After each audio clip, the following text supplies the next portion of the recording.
All right, ladies and gentlemen, boys and girls, and everyone else in between. Let's move this around. So we're going to be standing up for a bit. Welcome to another episode of Lorcana After Dark. I'm your host, yours truly, HYPEEEEEE. Episode number 9. That's kind of special because number 9 is my favorite number. There's a lot to talk about. Lorcana, another weekend, another meta. Is it shifting? Probably. I don't know yet because there's a lot going on. We saw a lot of changes. We saw a lot of speculations. Ruby Amethyst come back. Welcome back home. It is the cheap deck of the meta, and that's kind of cool. I think it's very important to have a cheap deck. That's good, and it happens to be one of the best decks in the game. So, is Ruby Amethyst turning a page among us? Not the game, among us, but is the deck turning a new page into becoming like, it's like the Itachi, you know?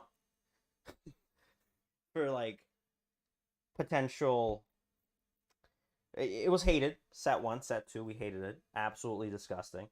How could you play it? Be prepared, ban it. Remember that? Remember when be prepared was our biggest problem? Chat, remember that time where we complained, cried, was very upset about a card that was so good that it still sees play, obviously, but Ruby Amethyst is more than that now. It evolved. It became this petting zoo deck where animals took over and it just became a really good deck. Now you have, Maui's hook. The talisman now has an items package on it. Just a lot. I think it's very fascinating how that evolved into something much, much different. I think it's definitely something to be considered about, and something that's really cool, and something that we should probably consider moving forward. Cheap decks, even though it wasn't fun to play against at first, I think it's very important that we have that, which is optional. However, I kind of like the fact that we have a good control deck that's affordable for many people, because I think the biggest problem, and I do want to emphasize this, is pricing of some of these steel cards, right? I mean, B Squared and Jaunty talked about it yesterday, so I'm not going to really cut down too much extra information. That'd be apartments.com.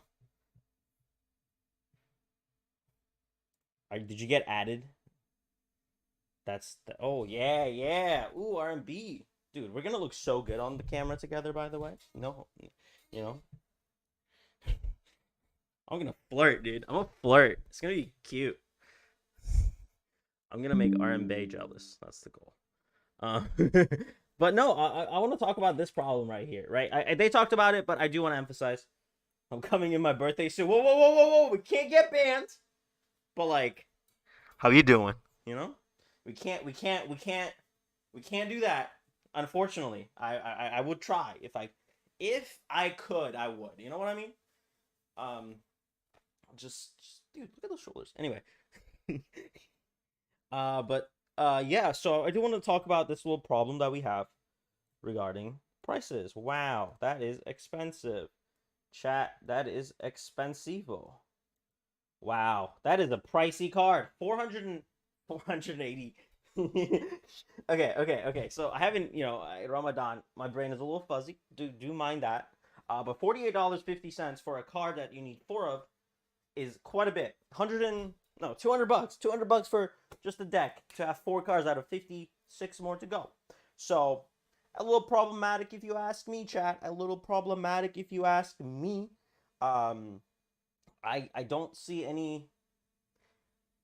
anytime soon this card going down, just purely because it's a 4 of. It's a 4 of in any deck you're gonna play in steel, and unfortunately, steel is the most complementary color. Good thing I'm not a big Beauty and the Beast fan. Yeah. If you do end up playing cards because you like them, obviously. Shout out this boy. Shout out this boy. Chat. Ooh. I just have that like always ready to go, by the way. Just fun fact. It's always with me. I just always be like, hey, look at it. So white. But yeah, no, I think it's a $48 price point is quite heavy, because you're gonna pay $200 for real? Are you gonna pay $200 for just this playset and then have to pay I don't know, you know, we just kind of go through the package, right? We got Robin Hood as well. Where's that beautiful man at? Too bad this thing dies to a $1 super. Hey, hey, you know, it does die, but it does be expensive, man. And then we got this boy right here. Lightly played at 37. Lightly played, chat. Lightly. Someone just touched it and it went down in price. That's what lightly played means. Yeah, I mean, $1 super. Lightly. Just a little. Just a little. Just someone. It's like the new thing about like picking up like there's a I gave it a grade, just one of those. Did you lick it? I would buy a card if you just you know. But you have to do it in camera. So like you get the point. You get the point. You get the point, chat. We're oh man. In about 20 minutes we're gonna funky. Yeah, no, these cards are probably brushed with a rose. Ooh, little scented card. I'll put some lipstick on, kiss a card. Dude, if you, okay. You have to do it, because I'll do it too. I'll do it too. I'll do it. I can actually like. Yeah. I'll take a. I'll take a. I'll get. I'll get someone to lipstick me, and then kiss a card. Hopefully, like a purplish lipstick would be nice. Mwah. And then I'll sign it as well, and you'll have a kiss Cusco.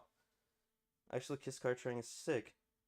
I do like the kiss card. I know Thea does it. Well, did it for a few people. I need the one. I need the kiss. I need my girls. I need my boys. I need my boys to give me kiss cards. Chat. I would like cards. What is this show, bro? Okay. We're gonna each other. Or she kiss. Oh! Whoa. A little Hershey kiss. But yeah, no, I think it's very fascinating that these cards are really pricey. Chat, I think we got a little problem. I think we got a little issue with this. Because no one's gonna play the steel decks. I mean, everyone is playing the steel decks, but no one is playing the steel decks because it's too expensive. I know Jeffries was talking about this not too long ago. Well, just now, about how he doesn't want to play these decks because they're so expensive and they don't want to drop $1,000. I mean, these are great for online decks, right? I think we're gonna see a lot of that in the online tournaments because they can like there's no pricing. But I do genuinely. I'm playing the 4-dot steel decks. Bro said. Let me bling out. I do respect that though. I really do respect that because some of these foils are really pretty, but it's just like $52 for 4 of them. I mean, go crazy. You know, I would love to see the setup. I would love to see that because I don't think I've ever seen a Robin Hood foil yet. Just go all the way. Just Enchanteds, Pog. You know, Pog it out full on Enchanted. That would go crazy. That would go stupid. I think it goes stupid. It would go stupid. We would love to do that. So yeah. That's me. Chat, that's me. Wow, that's crazy. But yeah, I want to talk about something else real quick. Let's talk about the thread I posted out. Because this is actually for future. Oh, look at me. Okay, we're having a moment. That's gonna go fun. Boom, this one. I do want to bring this out real quick, talk about it, why it matters, and why it's fun. So, I've been doing this weekly thread every set so far. Well, and not every set, every week. We every Tuesday we do Lorcana After Dark threads where we talk about what I want to talk about that day and kind of mention why and how and why it matters. So, let's move this chat. Let's move this down a little bit. So we said Lorcana After Dark. It's that time where I ask you a question about the game we love. This week, I'm kind of doing a little scouting for the Goonies Awards. For the ones that do not know what the Goonies Awards are, it's basically the Lorcana Goon special. Me and I will be doing at the end of the year. We'll just do a little end of the review. Haha! Look at all these cool cards. all the art, all the creators, fun stuff to celebrate everything that we've done end of the year. We did it last year, phenomenal time, so we want to do it again. So I'm doing some scouting. So this week I wanted to talk about art because I think I'm a little biased, obviously, when it comes to certain arts. But I was like, which card has the best art from the INKLANDS? Because they're gonna nominate themselves into a Goonie Award. So important. So my guess is gonna be my guess. My nomination is always going to be my queen, Kita.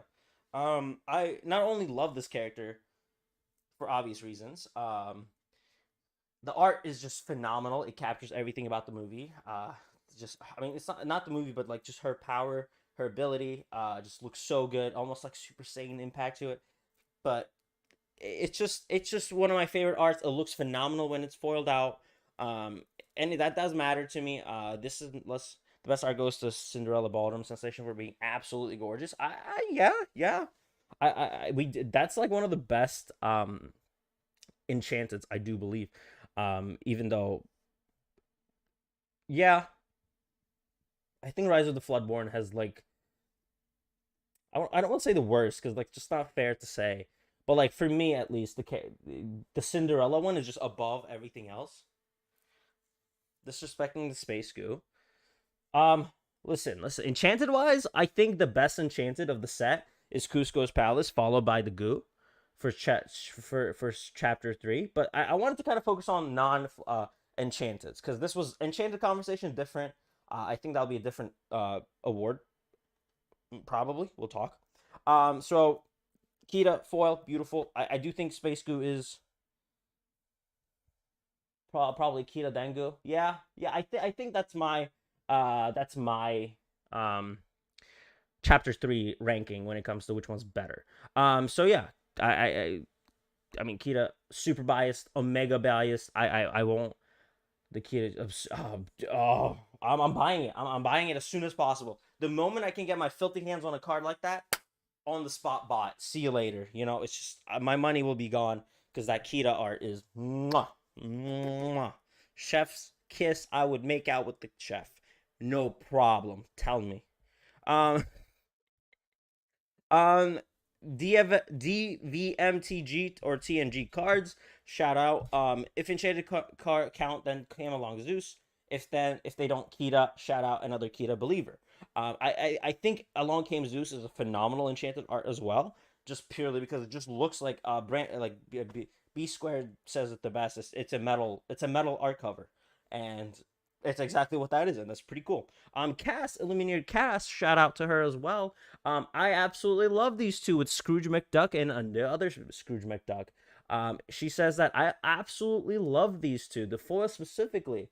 I mean, how can you not love the dollar signs? If you don't know, if you have a foil, I mean, if you have the starter deck, you've probably seen it, but the foiling on Scrooge McDucks have dollar signs in the back, and it's mwah, so pretty. It's one of the cutest things they have done, and I love it. I just I'm collecting the playsets for that just because I love the foils on it, even though I don't think I'll ever play them, but we shall see. And then like I said, the art foil is iconic. Of course it is. The Illuminary or the Lorcana Luminary Rebecca. She says it's not the flashiest or the most played, but the art is on the top tier. Incredible work. Robin's bow. I agree. It's just so elegant. Like the light shining into the bow, I think just makes just such a cool art.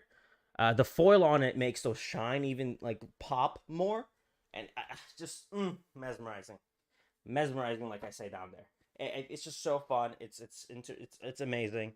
I really enjoy it, and yeah, I think it's one of the uh cooler arts that we don't talk about. I think there's a lot of missing, like not missing, but like underrated art when it comes to the set because I think Lorcana has one of the best art designs in the game. No offense, Star Wars Unlimited, just saying.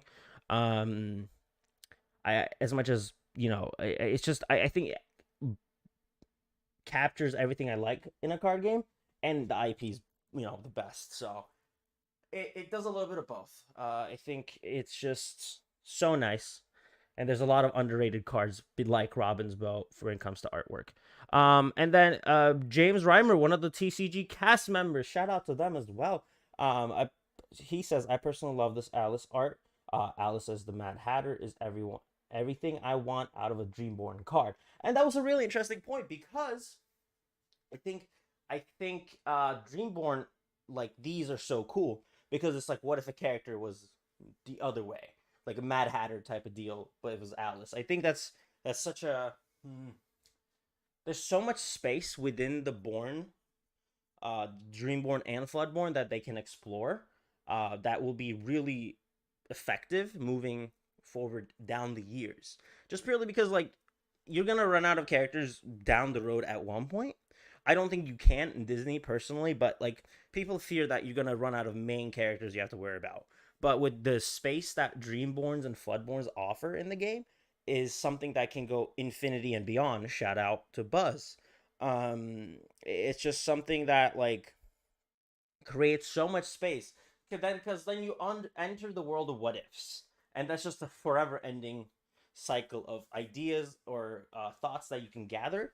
And I think that's really, really important to just have overall.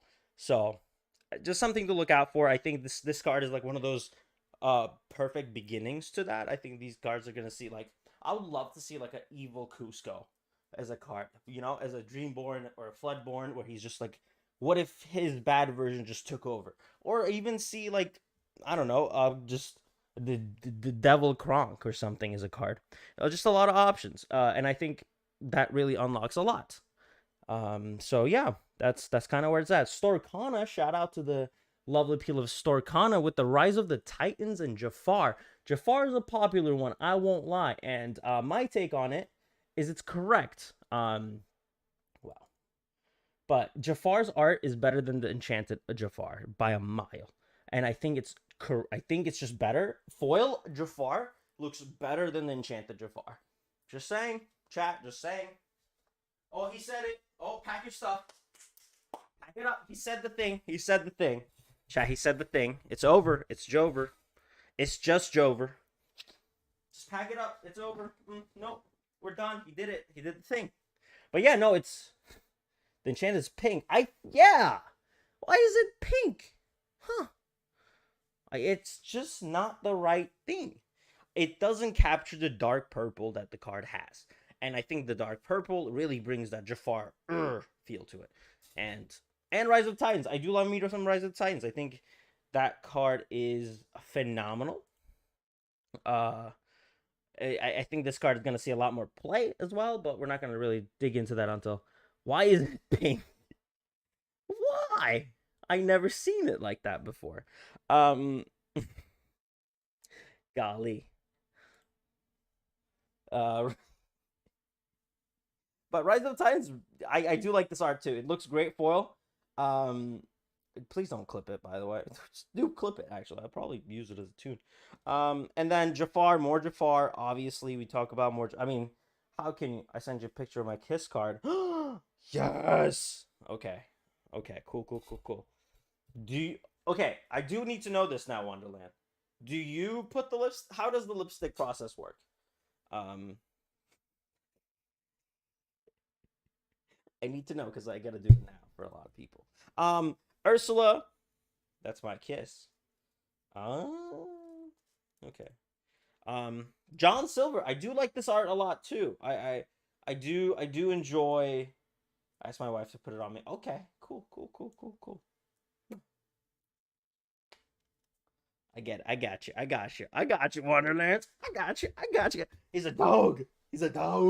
DAWG, dog. Wonderland is always a dog. Greedy Treasure Seeker. I do like the art too. And I think an overrated Enchanted. Shout out on overrated. I don't think this card should be the $400 price, but that's just my take.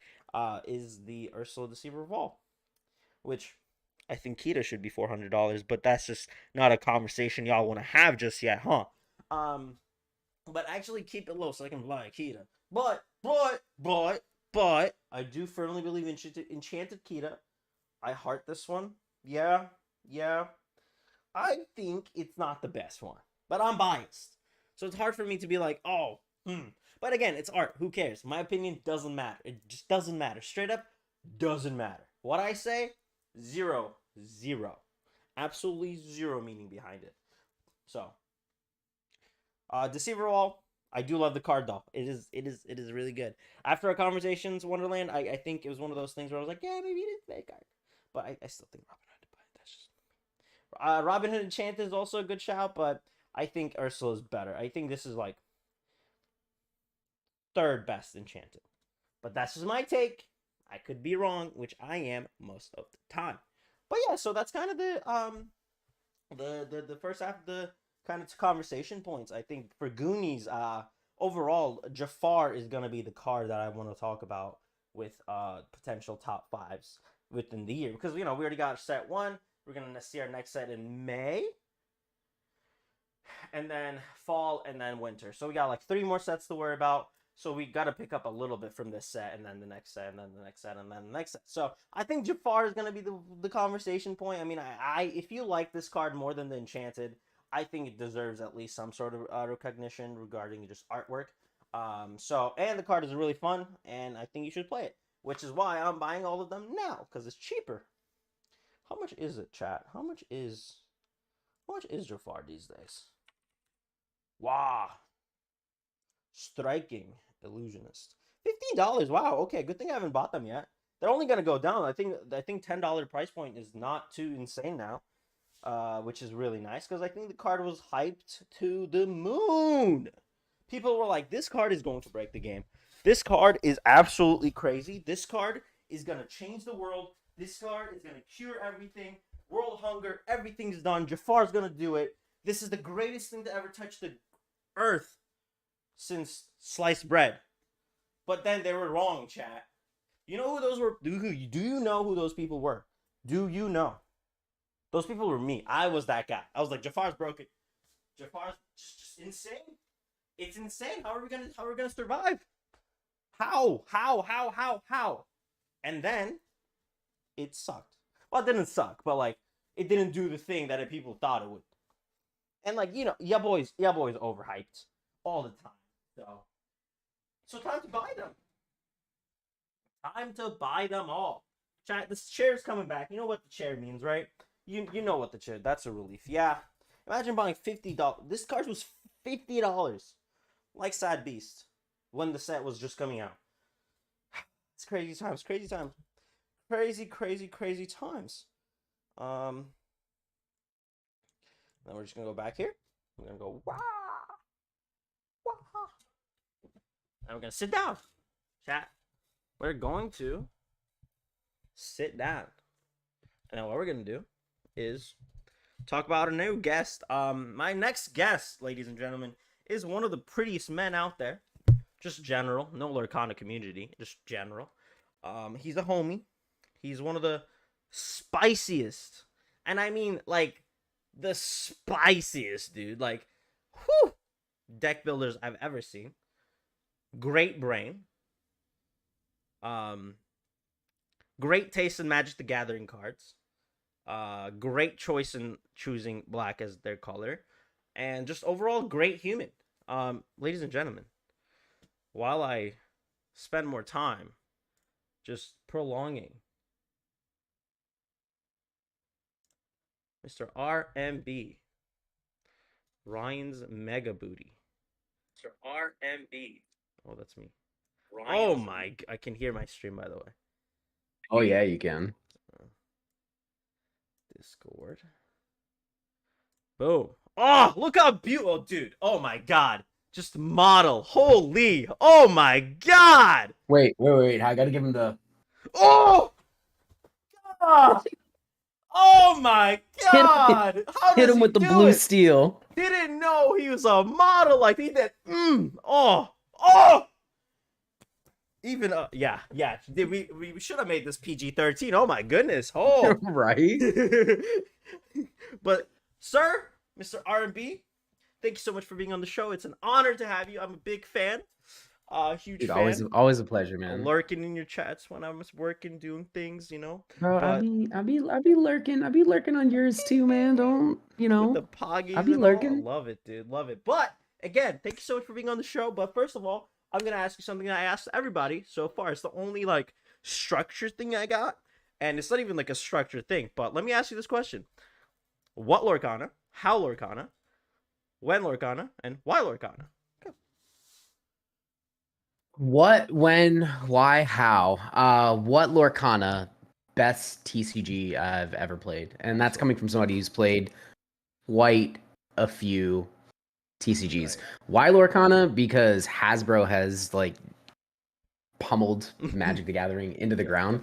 Like I was really, really big into like Magic Economy. Like I still own reserve list stuff. Like I used to buy into it, and Yeah. like I used it as a source of like revenue generation, and cards just don't hold value anymore. Like, oh, good card, busted card, don't worry, they're gonna reprint it 6 times this year. Like yeah, go price. Woo! Take down. Yeah, yeah, absolutely. yeah, like you buy in at the high and then it just tanks because it gets reprinted 5 times in 1 year. Like, bro, Yeah. off a cliff. So that's what why how I a lot of money. If I'm being honest, I have a problem, sir. I have a problem with It's okay. acquiring shiny things, Tiny things are attractive. and so like I didn't know about Lorcana until probably like June or July of last year. Like Mm-hmm. I kind of like didn't buy into the hype. Like everyone's like, "Oh my god, this is getting their own TCG," and I'm like, I don't care. Like I'm going to regionals for Magic, and then like I went to the regionals, and it was so poorly organized, Dang. I was like, all right, I need to out. So like my girlfriend and I, like we watched like the introductory videos on like how to play the game together, and we were like, okay, here's the release date. Like I went on release day and like went and got some product. Like we got some starter decks, and we came home and we sleeved up the starter decks, and we started playing some games with each other to start to like learn how to play the game. Which am I allowed to cuss? Is that allowed? Yeah. Which was fucking huge. So like my girl traveled with me to all of the Magic competitions. And I mean, we were going to RCQs every weekend. We traveled out of state for like I went to Atlanta, I went to Dallas. Like she was incredibly supportive. I tried to teach her how to play Magic one time and she started crying because it was so overwhelming. Which is like, that's kind of Hey, respectable. let me Like tell you about 30. instant speeds. Let me. Yeah, like we had gotten like 2 of like the battle dual decks or something like that, and the one that I was playing had Hullbreaker Horror in it, and she was like, "Why do you get to play that on my turn? This isn't fair." And I was like, "Welcome to a badly designed game." Like, Welcome to the Magic the Gathering, baby! Woo! so like we started learning how to play together, and she like obviously she can identify with the cards a lot better. So like she loves it. She loves Disney. She loves the game. It's something that we get to do together. We play at the house at the kitchen table. We go to leagues together. She comes to competitions, bro. Like Wow. she's been registering for 1Ks, and like Oh. dude, she's killing it, bro. Let's go. It's a conversation that kind of been popping up for like I think ever since the birth of this game is like, it's so friendly for anyone to kind of hop in and have a good time in. And I don't mean like, oh, you're gonna be a pro immediately. Of course not. But like, you can just have a good time with this game within 30 minutes of learning the game, and that's just so magical. I don't think, like you said, Magic the Gathering will make people cry. It's so hard to understand, especially with like 30,000 cards in existence, learning so many Right. keywords, new things that you can't just pick up. Sometimes the card doesn't even mention what the card keyword means, so you gotta look it up. And it's just a thing where it's frustrating. Same thing with my background, which is Yu-Gi-Oh. It's like I can't teach anyone how to play Yu-Gi-Oh. Like I can't just be like, here's how you play modern Yu-Gi-Oh. I can teach you how to play GOAT format, sure, but that's just gonna be not the same experience. But now you can hop into Lorcana gameplay modern right now. It's brand new. It doesn't matter. But teach someone and they can go to a local and have a good time, and that's so magical. And it's so couple friendly too. I noticed a lot of like couples, and that really warms my heart. It warms my beautiful little heart. It's just so friendly. Couples, females, children, like Yeah, everybody is kids. playing this game. Oh, And like so like the thing that I heard at like when the game first came out and within the first like few months, like I'm talking set 1 leagues, like everyone like people showing up 50, 60 people to a league. Like Magic wasn't pulling those numbers. Yeah. And I heard something more than once. It happened in multiple locations where like if you would have said somebody said this in Magic, I would have said you're high as a kite because like I've never heard it from anyone. I heard people say this phrase, and it's very, very specific, and I'm gonna get a little bit close to the mic for this. Oh yeah. I heard people say, I lost, but I still had fun. Oh. And like, that just like you think about the salt level in other games, like how upset people get. Like, I didn't draw my lands. I drew too many lands. Like, I didn't get to like, and like people were like having fun with this game, and like that for me was like such a breath of fresh air. Like the game is actually fun. Oh yeah, it's so nice for tired old and card game players to find into just positive energy that we've been so deprived of because like Deprived. I hate like community like because it's not the community it is it's a little bit of a problem where it's like you're just always upset about the card game, and this game doesn't have that at all because like it's I mean yeah people are upset like oh yeah Ruby Amethyst was so good sure but like Still is. still is yeah exactly but like it's not to a point where people are just like oh this is the worst experience of all time because the game is fun there's a lot of interaction there's a lot you can do and sometimes you lose and that's okay but it's just so much I think it's so pure and the fact that the IP is just so friendly helps significantly like if these cards were like I don't know different creatures maybe impact would be different but the fact that the IP is so soft so cuddly so friendly I think that helps significantly with the invitational of like oh let's have fun. Yeah, dude, how do you get mad playing with Belle and Cinderella? Like, Yeah. how can you be upset playing princesses? Like, you know we got all 7 dwarves. Like, how do you get mad playing Dopey? Like, come on. Oh man, he played dog. Oh, nice, just ban I will dog. say, I the only one I get upset with is like when my opponent drops a goat. I'm like, yeah, Go you is got it. go is a mechanical problem, but you know, it's just we can talk about your hatred about goat if you like. If you No, wanna- it's not as I like. Last set was a problem. Set 2 was for me some of the least fun that I had in the Yeah. game. Just because like I played in a lot of like comp REL events and like there were multiple events that I went to that are like 6, 7 rounds, and of the 6, 7 rounds, like I played red purple 5 to 6, Sure. sometimes 7 times. Like so like Sure. there just wasn't a lot of like meta diversity, and I like playing against a lot of different things. Like I want to play against every deck that's available. Like I don't want to just play the same matchup over and over and over again. And I get it. You know, it's the best deck in the format. Like Sure. people want the highest chance that they have to like win. Right.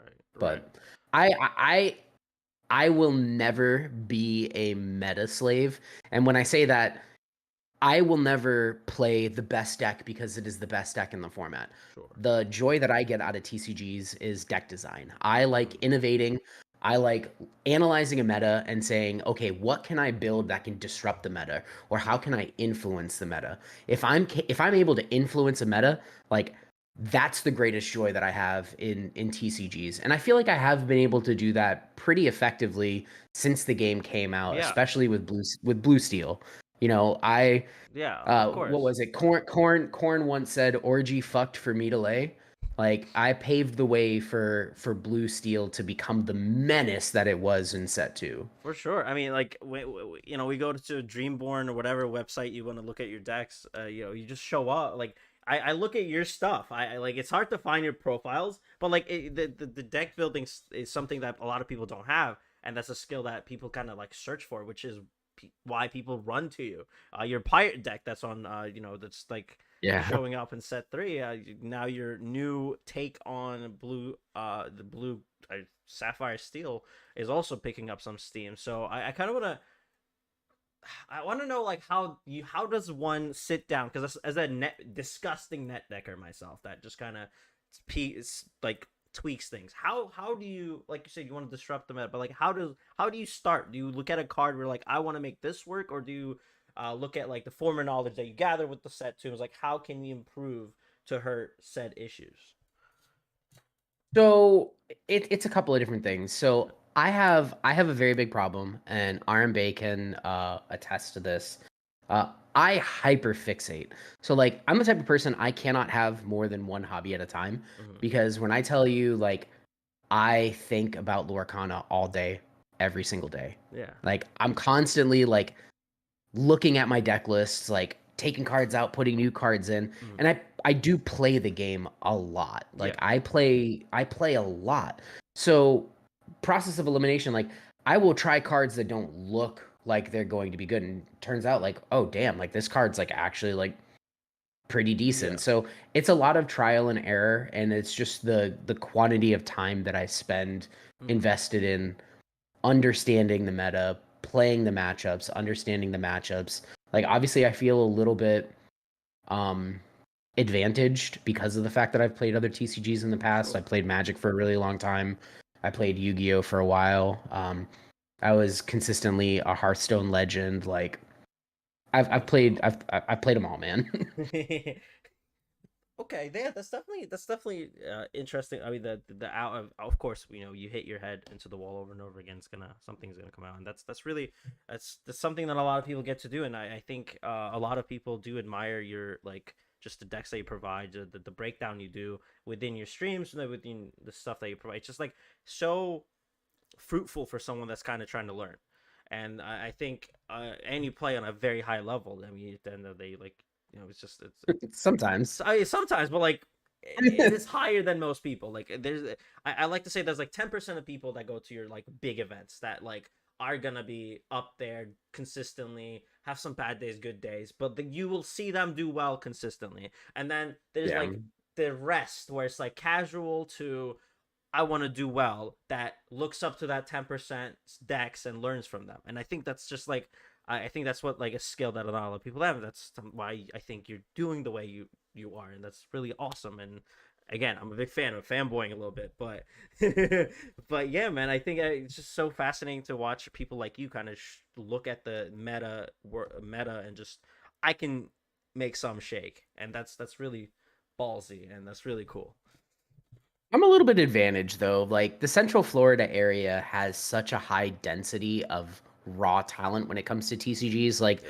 I've known Brendan DeCandio since he was like 16 years old. Mm, Like we were in the same play group for Magic. Like yeah. we test prep together. Like we're in groups together now for Lorcana. So like Uh huh.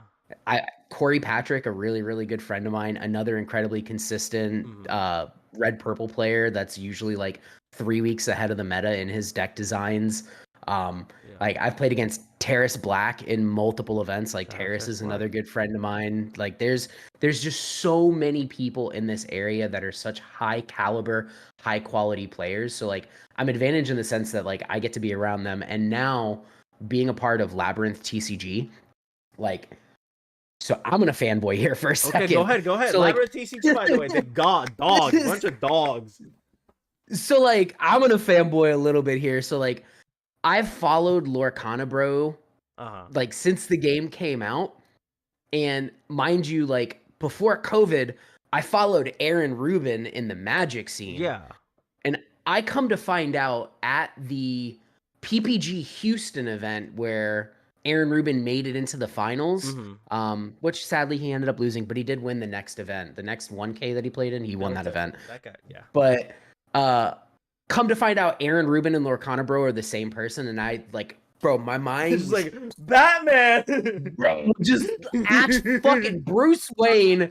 And then like come to find out like he's a part of this team. Like the You pop. testing that I've been able to do, like, bro, it's like I'm fanboying a little bit because like I do look up to him. I think that he's an incredible player. Mm-hmm. We've got Wonderland, we've got Bannable Harka, we've got Bobby McHugh, we've got Team is stacked. Zenulos, we've got the aggro god himself, Bjornfoot. Like, come Yeah. on, bro. Like our team is stacked with so much talent, and like the fact that I get to talk to these people on a Mm-hmm. daily basis, and we get to discuss deck concepts, and I'm preparing right now for the 8K in Georgia this weekend. So like the last several days, like the team has just been Cooking. like heads down in a Discord channel, like grinding matchups, just trying to figure out like how the fuck do we build these decks properly to attack the meta for the weekend.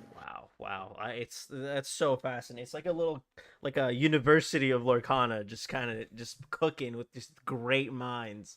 Oh my goodness, to just yeah, that's so amazing. Do you think? I mean, it's probably the answer is obviously yes, but like, do you notice a significant difference post and pre Labyrinth TCG in this level of like thinking? Because like you just so many great minds in the same. I know you had those groups before, but like, is that compact mindset help in that team, like in a team setting? Oh, for sure. So like here's the one of the biggest benefits about being a part of an organization that has a high density Mm-hmm. of quality players is the quality of testing is significantly better than me just hopping onto ladder and playing Sure. against, pixel-born numbers. When I can say that I'm playing against some of the best people in the game, Mm-hmm. and if I'm beating them on the deck, like that means that I know that I made the right choice when it came to like my deck choice. Right. If I'm getting crushed, I'm like skill difference. Obviously, like I suck. There's better players.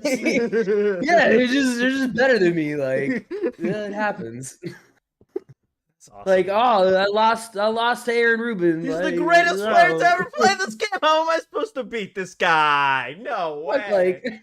like, he always has the one of Dragonfire, man. What the fuck am I supposed to do? The one ofs. Oh my goodness. I mean, kind of going into like the meta. I mean, I know you guys are cooking right now. Without giving your stuff about the things you're cooking, where do you see this like meta for yourself right now? Is it a good, healthy Yeah, system? Do you think there's a lot of potential, or do you think it's kind of going to set down after this 8K?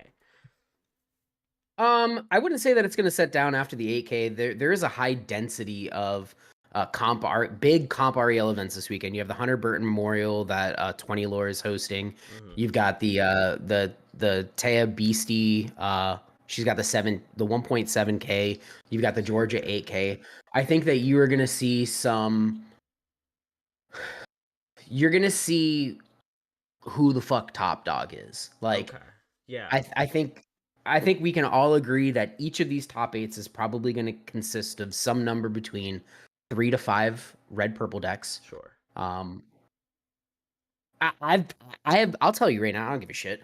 I've been testing 4 decks in preparation for Yeah. Georgia. I still don't know what I'm playing in Georgia. Like I still have It's like not 4 locked days in on a away. deck. I don't know. I know. This one. So like the 4 decks that I've been Role plays. testing, coincidentally, 3 of them have steel in them. So I've been testing like a green steel shifty mid-range deck. Obviously blue steel, which is kind of like my namesake. Mm-hmm. For the I've brand. also been testing amber steel, like Steel Song, kind of similar to Brennan DeCandio's list with some adjustments to it. And then the last one that does not contain steel, which is outside of the norm for me, is red blue control, red blue popsicles. The popsicles are back, baby. Unfortunately, right now, of all of the decks that I'm testing, red blue popsicles has the highest win percentage and the best matchup spread. Okay. So like, We might be like I crazy don't props. love that, but like, Might. I can't deny the data and the results. I'm currently sitting around a 75% win rate against red purple. Ooh. Like And that's gonna the be most of decks your matchup probably. So right. And then I have like a 93% win rate against all of the steel decks because like steel just gets bodied by popsicle. sure. Yeah. Oh my god. Yeah. Of course. The downside is if fucking Timmy Tomcat shows up with his green purple bounce aggro nonsense, like yeah, I'm cooked, bro. Like I'm not winning that matchup. Like, Oh, that's a I'm gamble. straight cooked. This is the one gamble you gotta take. Man, Right. that's so crazy. At that point, it's just a gamble, right? There's no like, oh, I feel confident, but you're gonna get cooked up against like Amber Sapphire Heal. Oh yeah, dude. Just something that you don't know what the hell is going on. They're gonna just tap. It's gonna be Amber Amethyst Quest for 3ers, like Quest for 2 and Quest for 3. They're like, Yes, I won the dice roll. Turn 1 Lilo, turn 2 Lilo Maleficent, turn 3 Pinocchio Lilo, and I'm like, yeah, dude, fucking can't win the game. GG. I'm like, I played Popsicle, I played One Jump Ahead, and I played Fishbone Quill, and then I died. Like, I got nothing on the board yet. He said, yeah, exactly. Yo, E Cloud. Yeah, homie plays Baloo, and I'm just like, yeah, you got me. Nice yellow goat. Scoop. Game two. Yeah, no, it's I don't. I'm not gonna bring that bad juju because can't do it. Bruh. Wonderlands wants to know how you felt about RP aggro on Wednesday. Just I don't know what that means, but Wonder smacked the shit out of me in the Manticore majors. I think I was playing Popsicle and he's playing like this red purple aggro deck with like Simbas and Pinocchios and Maleficents, and I was like, cool. I don't get to play past turn 4. You wanted to have a quick day anyway, right? You just didn't want to. You don't want to play the game. You had things to do, just obligations, just one of those things. Oh man, He was my first loss in the event too. Like I lost to a teammate, and then I think I lost to another teammate after that, and I was like, all right, I'm gonna go to bed now. I lost too much. They're just too good. It's a skill issue. Remember, best players in the game. Labyrinth TCG, just where the great players are. That's crazy though. I mean, that's a good thing, right? It's good for you. Just lost your teammate. That just only means how good Labyrinth TCG is. That's a win-win. Yeah, classic round 1 lose to aggro with 30 minutes left in the round. It took you 20 minutes to lose, dog. It took me. I think we were done with both games in like 8 minutes. I'm not even joking. Like, I'll just hung out for 50. Just be like, bro, I went and laid on the couch on my back and like stared at the ceiling for like 25 minutes, and then like watched about another 20 minutes of TikTok. Like, thoughts. Just why did I lose so fast? No. Oh my goodness. Yeah, that happens. That happens. I'm an X1 merchant, so like any event I will go to, I will lose my first game, and then I gotta go undefeated, and that's it. That's just the way it goes. I'll lose to some guy that plays some nonsense, and I'll lose to him because I didn't draw anything I wanted, and then just win the rest, lose the last game, and drop. It's great. It's really beginning and end for me, and I think that's just a marathoner skill that I just need to have to get to the next level. What about you? You going to any big events soon? Where am I gonna see you? I don't know, man. The Georgia really got me, but then other life events happened, and I'm like, I can't do Georgia anymore. But I've been a lot of people are like trying to get me there. I don't know what to play. I haven't really prepped for any events so far, but I'm eyeing things. The goal is to travel. So Georgia was 4 days, dude. What do you mean? What? You still got 4 days. I know, but like I have other things to do, dude. I got you know. What's his name? Whoa. Chat. Just all you need to know. Mission for Melina is going great. That's all I gotta know. Shout out to that prisoner school. On Cusco, Melina. Okay, you get it. You understand the assignment here. Yeah. But no, I really want to do events. I just gotta pull the trigger and go with people. That's my biggest problem. Don't do that. Don't do what, dude? Don't pull the trigger. Pull the trigger. No. I need you. I'll stay for you, baby. I'll stay for you. Oh. I actually, so like I've already. I need to check my trade binder and see if I have any extra Cuscos. I am going to kiss the fuck out of a Cusco card. Wait, no, I don't want you to kiss the. I kiss the Cusco. That's my thing. You can't steal my brand. No. I'm gonna kiss the Cusco and say to my BB Breezy from RMB and send it to you. Okay, so I have a gift for you. No, you don't. Stop it. You're gonna love this. Stop it. You're gonna like this. Stop We're it. gonna do this live because I love you. It. I love you. You say I'm gonna DM you after this. I'm gonna DM you after this. There's a present. It's a little nice present. That binder was missing a card. That binder's missing a card. Shut the front door. I saw the binder, and you had priorities, but you missed the most important one, Mr. RMB. So I can only open so many. This is yours. This is yours, chat. This is his, and I'm gonna give it to you. And you're gonna kiss a Cusco for me. That's all I want. No. That's not a fair trade. Okay, it's got to be a foil Cusco, and it's got to be like a play set of them, and then like Sure. I also still got to give you like a handy under the table. No. It's like you're still nowhere near. That I don't care. Close to... Just, I want kissies. That's all I want. Because you made me upset that binder didn't have a specific card. How did you go through 8 of them and not have the right one? And that's why we're gonna fix that, Mr. I haven't had an opportunity to. Well, that's not my one. problem. My problem is I have too many of these, and you need to have one. So, This is yours. And I'm going to DM you. I'm going to know where you live. And I'm going to either show up, because you said you're close to me. Wait, are you in Florida? I'm in Orlando. Shut the fuck up. Why are we not in the same room, like, kissing and making pasta? I don't know, dude. Why are we making pasta? Dude, I'm in Orlando. Like, I'm like 20 minutes away from UCF. Yeah, I'm at UCF. So you know, like all of the homies. Then, if you're in Orlando, like Manny and Michael State. Yeah, I love Manny. Manny's my. That's my thought. Manny's my guy, bro. That's my fucking dude. I've known him for like 15, 16 years. I love Manny. He goes to Layton all the time. I haven't been there in a while, but. Yeah, he's my homie. Oh my god! Ask him how many top 8s he got knocked out of by Ryan. Ooh, ouchie. It's a little bit too, we know type of people, but I love watching him get upset.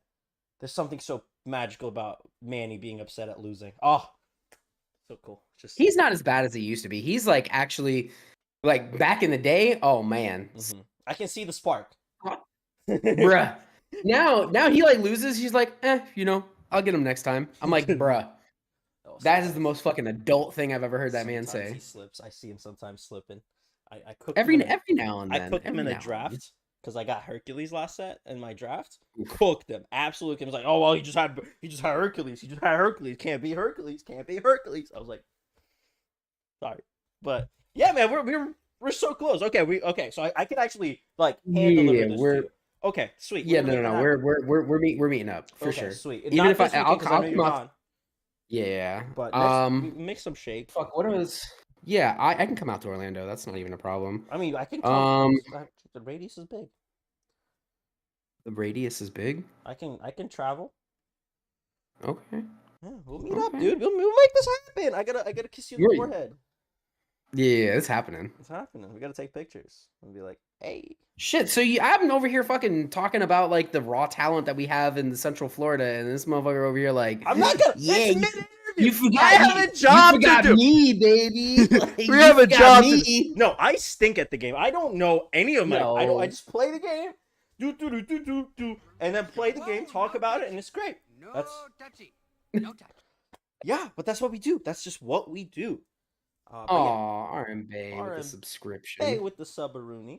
I'm gonna go through that after the beautiful conversation we're having. But Mr. RMB, Ryan's Mega Booty. Yep, that's the one. That's the one. Yeah, is that the official? Did I crack? Yeah, that's my actual name. Oh, that's your like first, middle, last name. Ryan's Mega. Yeah. Beautiful. Oh, wow. Last name Booty. Middle name Captain Booty. Middle name Mega. Middle name Mega, and you obviously got named Ryans with an apostrophe. Yeah, obviously. They just has to be beautiful. That's beautiful. Yeah. Oh yeah, we're definitely fucking linking up, dude. Oh yeah, it's happening. It's happening. We'll figure it out after. We'll chat. Tell him your computer's name. What's your computer? Oh, tell him I know you saw the new setup. So like I got this bad boy right. You know what her name is? What's her name? Her name is Big Booty Judy. Big Booty Judy's running that engine now. Woo! Oh yeah. She a thickums. She smacked that thing. I actually don't, but you know the vibes. Just a little tap sometimes. Yeah, I know. You're doing good. Caress. Gotta hit that power button nice and gently. Yeah, exactly. But sir, I don't want to keep you out for too long. So it was an honor and a pleasure speaking with you, which we got to do that in real life. Oh yeah. But before I do let you go into the sunset, aka the nighttime, what would you like to say as your last words before heading out? You gotta put me on the spot like that. Some guy said, yeah, it could be anything. Life motto doesn't matter.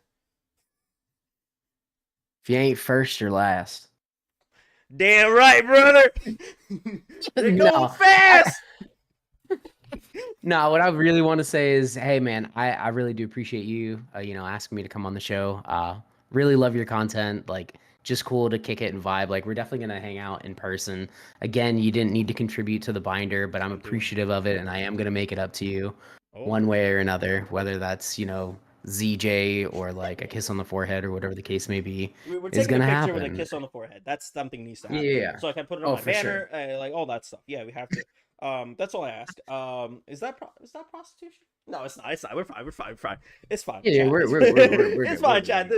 But again, Yeah. thank you so much for coming on the show. I just phenomenal human being. I just love chatting with you. I like bugging you. I Bro, love bug me watching you. more. I don't care. I love watching your streams. Just energy that you provide is just something so electric. Just so. I love your poggies. It's one of my favorite things that you do. Kick some poggies. Your oh my gods are Oh. great. But yeah, man, I appreciate you for being on the show. I'm probably gonna make you come here again. Whoa! Chat! He's gonna make me. Oh my. No, Yeah. Chad, he's gonna make him. Lorcana After Dark is taking a dark turn, chat. Oh Oh my. boy. Can I get a fucking hell Oh my goodness. yeah? But Mr. R&B, thank you so much for being on the show. I will see you around. And I will Thanks, definitely get you Mr. back on the Breezy. show. I hope you have a wonderful rest of your night. And again, thank you so much for being on the show. Take it easy, brother. Take care, my friends.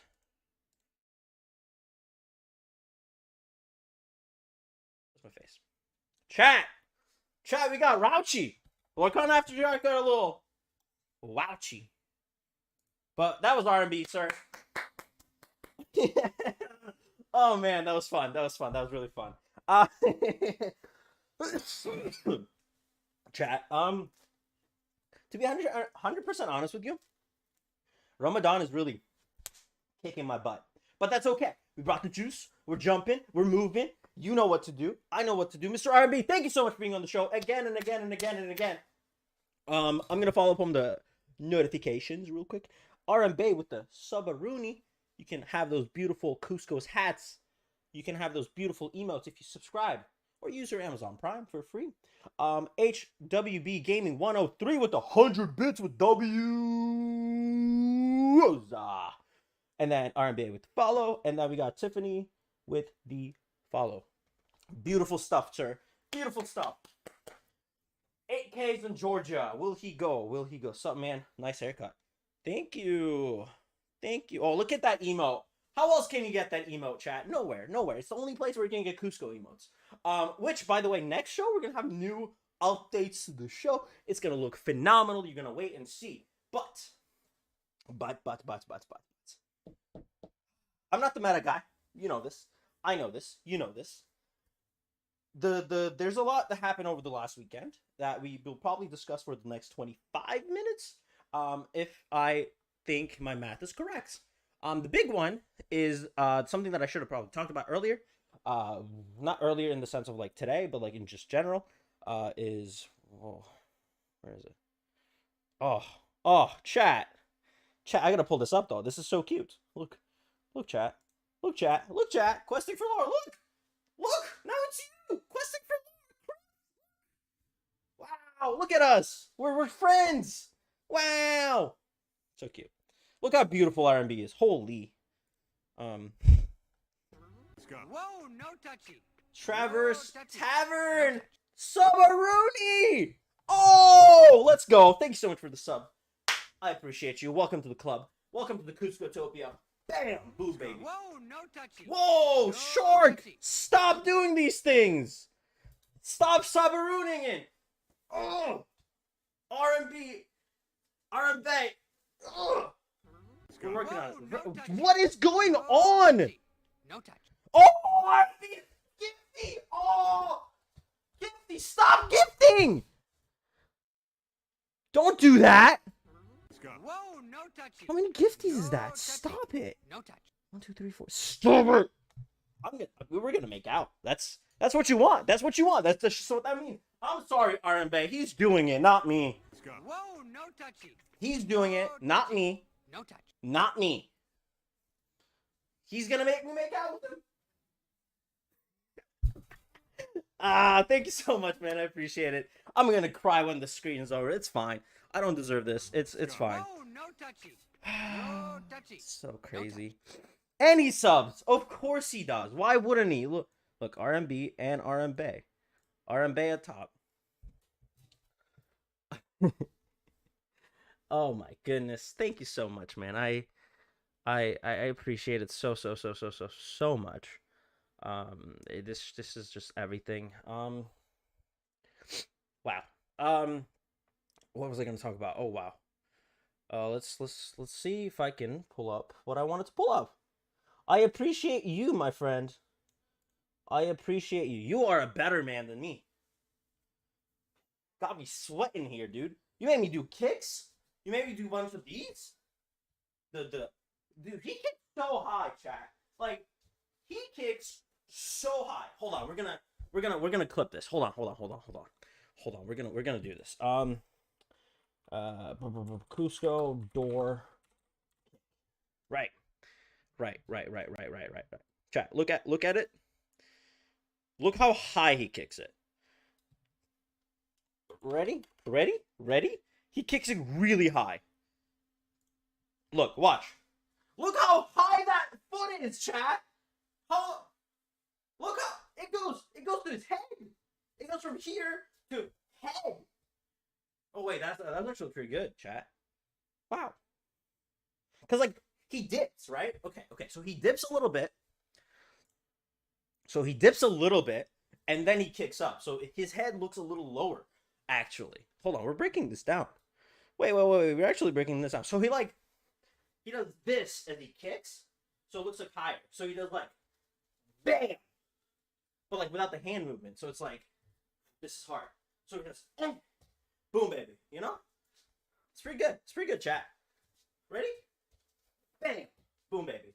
See, that's pretty good. That's pretty good. We're gonna get better. We're gonna practice. But yeah, no, I think that's the trick, because he like dips. He dips a little bit. He gets away with it because he's tall and slinky. I'm not, but we're gonna work that out. Chat, this is why you come to the show, right? This is why we watch this. Guy kicks air. Come on now.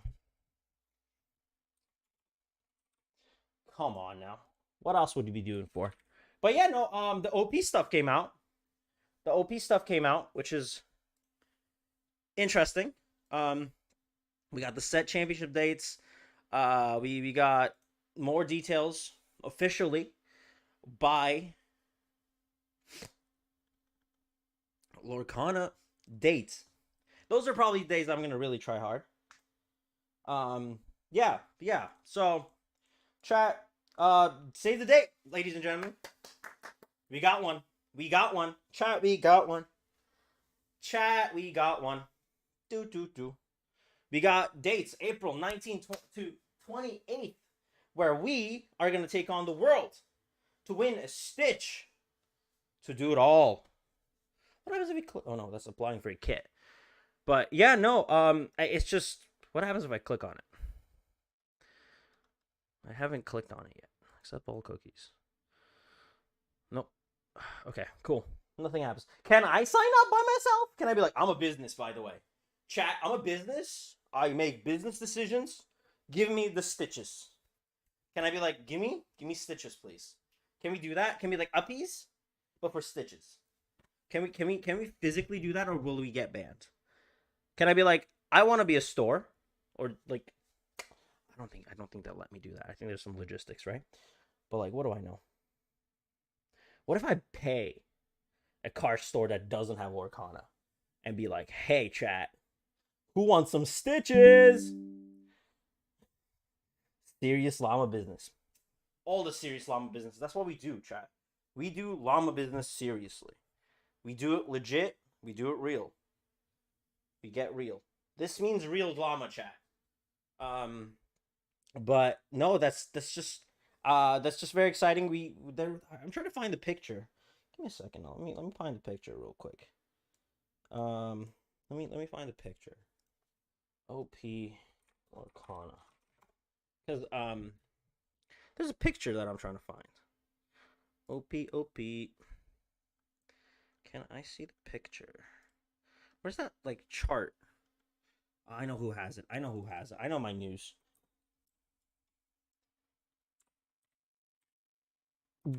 Chad, the search bar on Twitter is like actual dog water. Actual like bad quality. You can't find anything. And it's really not cool. Actually I lied. It wasn't Brandon. It was it's like I can't find you sometimes, dude. And I try to look for your name a lot.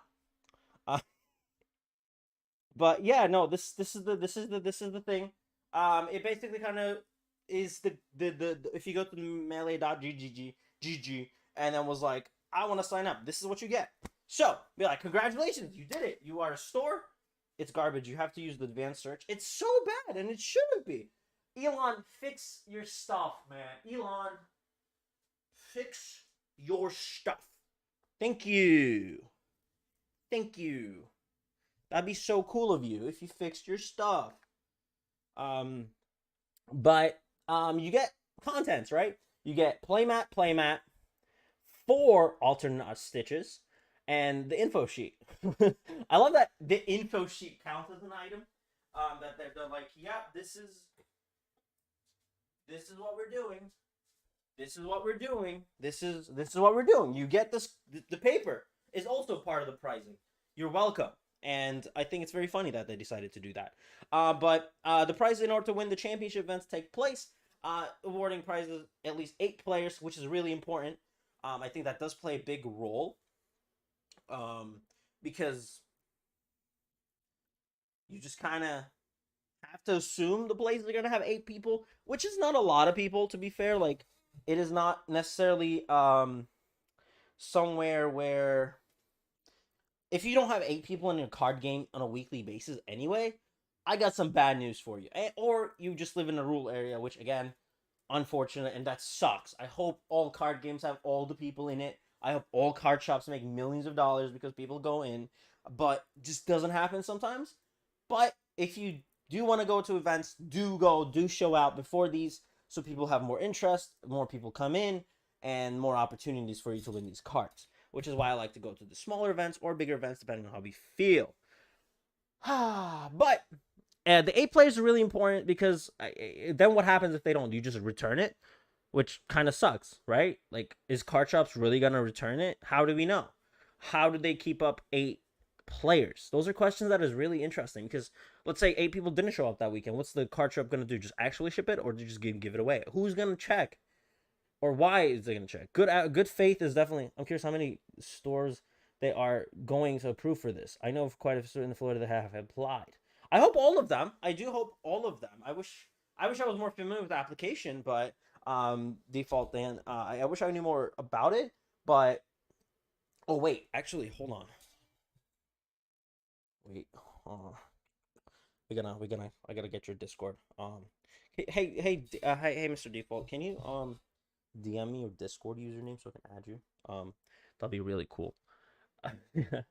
Again, no planning. Ramadan is kicking me. That's okay. But yeah, so you just email it, send it back, whatever. No big deal. Stores must award kit prizes as described below so that it's consistent with our messaging to players. One of their other messaging is they don't like me. That's okay. No, I love them. I'm just joking. I'm joking. Stores must award kit prizes. Consistent. Just make sure everything is the same. Strongly encouraged to provide additional prizes. So that's a very important. No food is rough. Yeah, no food is rough. No water is rough, dude. I drank I need to drink more water because if not, tomorrow's gonna be me. So we'll figure that out. But that's the hard. Yeah, water is tough. We do it for funsies though. It's fine. We live. It's my third year doing it, and it doesn't get easier. I'm learning. Is it my third year? 2022. Yeah, it's my third year. So yeah, it doesn't get better. It just doesn't get better. You just keep getting more miserable. But we did it for the good cause. Yeah, it's tough. 6 a.m. mornings are tough too.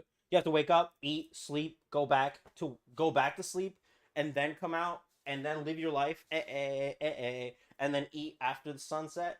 It's tough. It's a tough time, but that's fast talk. We did our Ramadan conversations. We'll do it at the end of the month as well, and I'll kind of express my month, be like, oh my god, this was crazy, and then yeah, move on with our lives. But yeah, so cash. The last important part. Again, can you tell I have focus issues? I mean, it's so worth it though. I think it is. For what it is. I do it for the honor of my dad. My dad had a heart surgery a couple of years ago. He can't do Ramadan. He's a religious person. So in honor of him, I do it now, and it's been very it's been nice. It's a great month of like kind of chilling. But then you eat a lot at the night. It's a whole situation. But it's a nice month to really kind of understand how everything you're about works. It's cool. You really test your talk about hangry. When there's like energy, right? When there's just like something that just bugs you. But you haven't drank water since 6 in the morning and it's like 6 o'clock, 6 p.m. So it's been 12 hours and you had water. Oh, Chad, the amount of just inner meditating you have to do. Chat. It's something. It's like monks level. Bask in the glory of Allah, sending the angel. Oh, wow. Thank you. That's really sweet. Thank you. Thank you, Kerr. Thank you, RB. Appreciate it. But yeah, that's just kind of how it works. You're just like someone comes up to you, like say something, and they do say something, and you're like, why did you say those words right now? And then you just have to be like, can't be mean right now. Can't be mean. So it's good. It's fun stuff. Big bold letters. Cash prizes are not allowed. I forgot to ask you, RB, but I don't know how to feel about it. Yu-Gi-Oh has no cash prize, and I think it's a big problem with it because who wants another Switch for the 600th time? Cash prizes are cool, but also at the same time, this isn't necessarily the World Championships, so we don't know how they're taking that aspect. Because like, yeah, this is like the OP events for like this card, right? This is kind of what they're selling, just like championships, but we don't know I want to feel about it if they didn't accidentally send these promos out in packs. Yeah, that also happened, didn't it? Chat, that's a problem, isn't it? Yeah, that's a problem. They showed up in packs, and they're real. So, that's a tough one. The mats are going to be pricey, probably. So, like, how rare they'll be. And also, it's like, how many people are going to be in the thing? Store card on another podcast, technically not cash, but shrug. I don't... See, the thing is, card shops do a lot of implementing store credit being priced because they will fetch a high pricing. Yeah, and then you can sell it off, sure. But now it's in packs. Now, do we want that? We don't know. How do we go about doing that? And that's a problem that we're going to have moving forward. The mat with champion on will be rare because I don't know how many people will win that would want to part with them. Exactly. And like, I will do anything to win that champion one. But honestly, I just want the normal playmat. Like, if there's probably thousands of these. Yeah, but it's just not knowing the number is scary. But I think we're going to figure it out very fast because I think people are going to start selling them quick. But at the same time, I don't know, if I want it, which not going to happen. Serialized? Ooh, see, that would be nice. Serialized would be really cool. But, I mean, if the print is the same as the print we got, there's no shot they're doing that. There's no shot they're gonna do that, because if it's like same card, they're not gonna be like, "Oh, we made a mistake. Let's serialize them." But if they do, I would love to get. Oh, imagine, dude, imagine getting like the 69th one. Oh. But then again, but that kind of like, if it's serialized, then how many, like, do they stop printing like after the registration phase? Because if so, then like they need to ship them out now, right? Like, so it's just a weird. How do we numerize that? Like, also some numbers in that sense go for more just purely because they're funny numbers, like the 420 Doctor from the Doctor Who serialized MTGs go for a little bit more than number 147 or whatever you want to call it. Like the Vault, like the I'm assuming, I mean, I don't, again, not Magic the Gathering market guy right now, but like imagine the 107, 101 down. Oh, that'd be so. Yeah, those numbers are gonna be important. Like the Vault, the Fallout number, the 117 for the serialized cards, crazy. Those are gonna be wild. So it'll be interesting. Like, or the experiment number for Stitch. So yeah, it just, we don't know how many they're gonna be, but like those numbers are gonna be important. So is that random as well? If that's the case, like the prize just automatically shifts in price just purely because of a random chance? That doesn't seem right either. Then it's not uniform enough. I don't know. That's just like, it's just a weird thing to do, and we don't know how many they're gonna be. And if there's thousands of them, how expensive are they gonna be? More expensive than Enchanted? Probably, but by how much? Like, is that something that we have to worry about? Probably. I'm not too sure, and I think that's kind of a concern. But we love the game too much. We can't be too upset regarding this information. But if you win, you get the champion mat, you get a card. If you get the second place, you get into Rockstar playmat with the non-champion version and a promo card. And if you're third or fourth, which is where my house is going, that's my living space. I will be third or fourth forever. I will never go undefeated, and that's okay. So I'll win a bunch of those and never get a mat, and that's okay. Third or fourth place will get you those promo cards, which is kind of neat. Kind of neat, chat. Kind of neat. Okay, so I have a take. I'm gonna talk about this take right here. They're gonna do this for every set, right? And we're assuming we're gonna get a card from each set to be the Enchanted from the previous set. So my take, my hot, steaming hot take, some steam, some sauna heavy.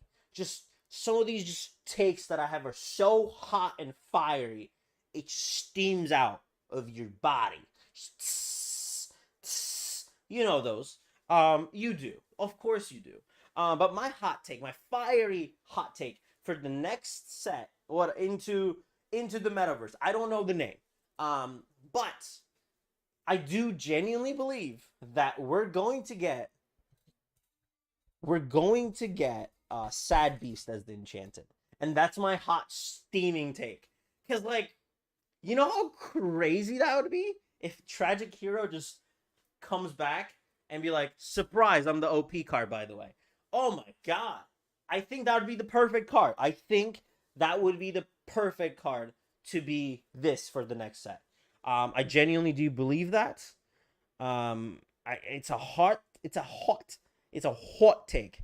It's definitely a hot take.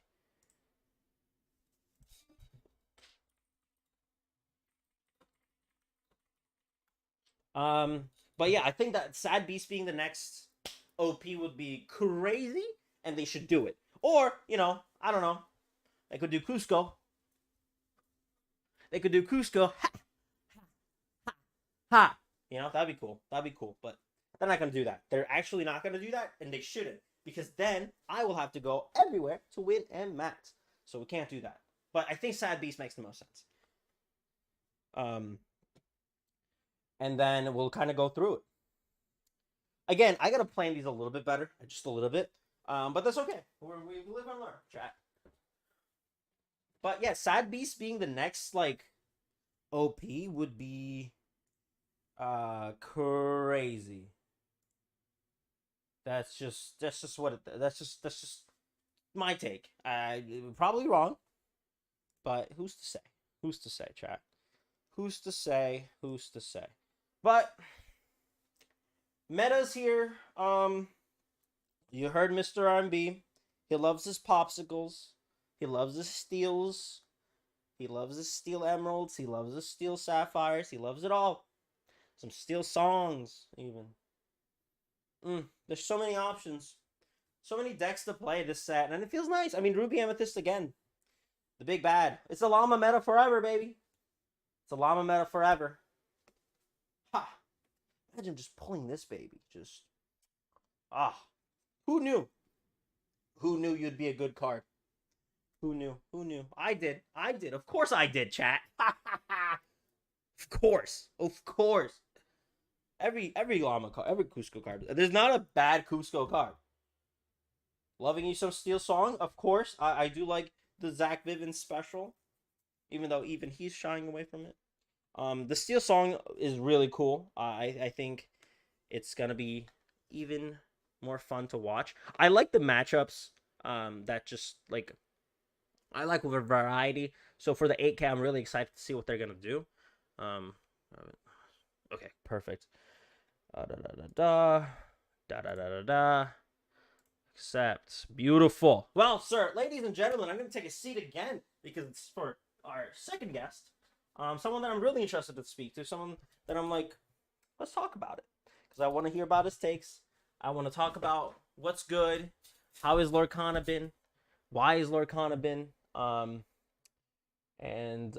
Yeah, we'll kind of chat, go through it. Shout out everyone that stopped by, said hello. It means everything to me. But without further ado, I want to introduce Mr. Default Dan Gaming to you guys. But yeah. Oh, all right. What is up, man? Wait, hold on. Oh, okay, cool. What's up, sir? What is up? What is up? You need camera? If you want camera, bring that right. beautiful face. We got the camera. Oh my God, he looks so good. You know, Crisp. Lorcana After Dark is supposed to be like a Lorcana chat, but like honestly, we're just modeling. You know, that's just how it works. Just beautiful humans showing up. There we go. What's up, sir? Thank you so much for being on the show. First of all, it's an honor to have you. Pleasure to have you. But I'm gonna ask you the same question that I've been asking everybody. A little bit journey about how you got to Lorcana, but let me kind of break it down for you. What Lorcana? Why Lorcana? How Lorcana? When Lorcana? Yeah, absolutely. So, I mean, I've been playing Magic for 20 plus years. So I've been playing it since I was in like, I don't know, kindergarten, first grade, somewhere around in there. I got my first deck, had no idea what I was doing, but I've learned over the years. And then, you know, along my journey, I picked up many other games, whether it was a little bit of Yu-Gi-Oh, a little bit of Pokemon, but then got into like DBZ, DBZ Super, you know, like the 4 or 5 different versions of Dragon Ball. And then, which to me is actually probably one of the closest games to Lorcana with kind of the inking mechanic the and charge things like phases that. and such. Yeah, so did that for a while. Played even like the Final Fantasy TCG that came out for a little bit, which is really cool, but it was hard to find. And then went to Marvel Snap, still play Marvel Snap. And then Disney released this. I've been doing Disney content in general for a while. I did Disney Sorcerer's Arena, which is a mobile Disney game. Yeah. Mirrorverse. I did a lot of content for Mirrorverse. And then, so once this game came out, I'm like, hey, card games, Disney, I had to do it. You're right. Yeah, it's the best of both worlds for you. I think that's that's kind of a common thing I've seen about a lot of people. It's like I was old. Okay, I love all these card games. I love Disney. Yeah. Well. Yeah. Best of both worlds. Shout out Hannah Montana. It's definitely just it's been so good, but. Really, really like that you kind of was doing the Disney stuff. The apps, those apps Mhm. are, man, they were fun apps. The Mirrorverse was Oh, yeah. my jam. The Yeah, Oogie yeah. Boogie was like one of the coolest designs with the shield and stuff like that. Just such a cool little game. But it got a little too expensive for my taste. Yeah, yeah. Kabam stepped in, and that's actually why I kind of stopped making content for it, because Mhm. keeping up with all of that, and yeah, it was So many just stuff. too much, too Too many much. stuff, and then Lorcana just took over. But well, let me kind of just ask the how's the Lorcana experience been? Are you kind of taking the game seriously, more content based? Yeah. Are trying to have fun with it? Local's been going. How has that been for you? Yeah, yeah. So kind of been doing a little bit of everything. Did a little bit of content, hoping to get more content out there. I've got a Of few course, videos pump that big. recorded. I do a podcast, but we're not regular yet. We're just kind of all over the place, called the Inkcast, with my buddy who's down the street. Mm-hmm. So we do some of that stuff. Going to be doing some deck breakdowns and Of all of course, the love that. normal stuff coming pretty soon. But loving that side of it. Loving playing in person when I get to. So I have Yeah, a 6-year-old daughter, wife. So being able to get life. out to Yeah, play, a little hard with the 9 to 5, but have done a couple sealed releases, done some draft. Got to play in a couple different leagues here and there. So it's fun. loving the physical card game, because COVID killed card games for a while. Yeah, yeah, yeah. So glad to be back into it. Oh, that's awesome to hear. That's awesome to hear. Yeah. Yeah, but so well, I guess what are you playing, or what are you building, or what are you Yeah. thinking? How's the game been? Yeah. So I'm being from Magic. I love either, control or combo. Filthy blue player, I So smell. yeah, so series 1 and series 2, red, purple, all the way. Okay. For both of those sets. Love the real control in series 1, but definitely the game felt a little stale after a little while when everybody was either Steel Song or Control. Mm-hmm. I feel like that opened up a little bit when set 2 came out. Mm-hmm. We got the bounce. So you had either, do you want to do The the bounce? pets, Do you want to yeah. do the control, the aggro? Mm-hmm. You still had Steel Song doing its thing. And so I played the bounce version for that whole set. And then when we got to set 3, I feel like Lorcana did it. They opened the doors. Sure, there's still some like quote unquote best decks, but if you look at these top 8s, like they're all over the place. Like you have Steel Song, you have red, purple control, you have Moen doing the blue steel, Yeah. like his whole version. Like Mm-hmm. and there's Emerald Steel, discard, and there's so many good decks out there right now. And I don't, even if people say this is the best deck, You don't right think so? now I feel like Yeah. there's a good rock paper scissors. So Yeah, no, I think that's where it's healthy. I mean, your background mhm. probably is the same thing. It's like you, like we just discussed with R&B as well. It's like you want to go to a like a big event for a couple of $1,000s and not see the same deck for 6 hours of your life. Yeah, You know what I yeah. mean? Like it's just one of those things where it's like if I get to play against more variety, I'm gonna have more fun, and it's gonna be more entertaining. You're gonna have a lot more of a less of a just same thing over and over again, hit your head in the Mhm. wall over and over again, and that just can be crueling. And that's I think what was Yeah. happening at the end of set 2, where like when you saw top 8s, it was just Ruby Amethyst, and now we're seeing a Yeah, little yeah. bit of variety. But like again, we saw that in the beginning of set 2 too. So like, is this just being Mhm. optimistic, or are we actually getting to that point? Which I do genuinely this time firmly do believe we have Yeah. variety, and it's Yeah. kind of been fascinating. It's gonna bring people in, and especially with Yeah. the OP stuff coming in. I think the big difference in set 3 that I've loved is you do have the combo decks. So Mhm. you have, and I'm not talking about the whole Relentless Beast, whatever. Like, Right. sure, it's a combo, but like the whole Stitch Surfer, Simba on Pride Lands or whatever, like Yeah. that deck, I think puts a lot of decks in check because it can beat you on turn 5 if you're not ready for it. Oh, So of you have course. to, like, no matter what you're building, you have to know you can beat that deck on top of the Of control deck, on top of a bounce course. deck. So like I think that because that deck exists, it's gonna keep it kind of open, because if you ignore that deck, you're gonna lose that deck every single time. So Yeah. I think that's helped a little bit too. Definitely, definitely. I think variety just overall makes things a little bit more just exciting and Yeah. be more thoughtful when you build those decks. There's like, can I do X or Y? And like, I mean, we just discussed it again. It's like, Yeah. What are my chances of beating deck X and Y? And is it more than what we want to see? And if not, ugh. If so, Yeah. great. And that's Yeah. just part of the game. And it's been fun. That's why we love it, right? Absolutely. For me, it was obviously the Llama Boy that got me into the game. That was the one card I was Mhm. like, I need this in my life. And now we're playing not him, and I feel a little guilty, but that's okay. Yeah, it's been crazy just to see what's been like the quote unquote best card as you go through all these different sets. Like Right. Cusco and that whole, Emerald aggro style deck where it Emerald was like Amethyst was literally my just bread and butter. Dude, Yeah. I love that. I miss that. I have the deck just sitting because none of it is Mhm. playable other than like Pascal sometimes. And Yeah. it's just like, ugh, you'll sit there forever. Mad Hatter was playable. Now, like, Yeah. where's he?